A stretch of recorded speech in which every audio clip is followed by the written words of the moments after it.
Individual सर्किटला supply देतात. या डॅमचं वेगळं आहे, इंडिकेशन याचे तिन्ही वेगळे आहेत, हाय लो मिडियम. याचंही वेगळं आहे, हाय लो मिडियम.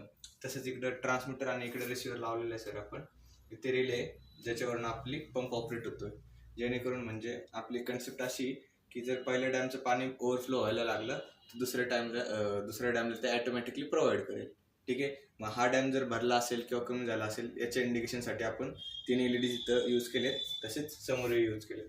म्हणजे जसं ही लेवल हाय होईल. आता हे बघा तुम्हाला सेन्स करून दाखवतो, हे समजा सेन्स करून दाखवली. ही हाय लेवल, ही मिडियम लेवल. म्हणजे जसं पाणी वर येईल ना तशी यांची LED ग्लो करतील.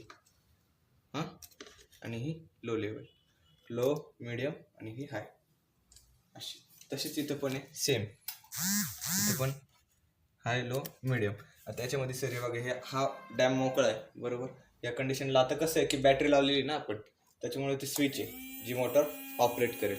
जसं इथं वरती पाणी भरेल, इथे पाणी भरेल,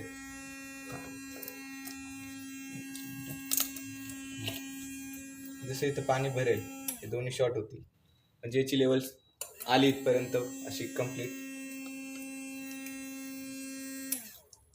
लेवल भरली इथपर्यंत की काय होईल, मोटर बंद होईल. म्हणजे पाणी प्रोव्हाइड होणं बंद होईल आणि ओव्हरफ्लो आपला थांबेल आणि सगळं कम्युनिकेशन. आणि हे बल्ब कशासाठी चालू आहे?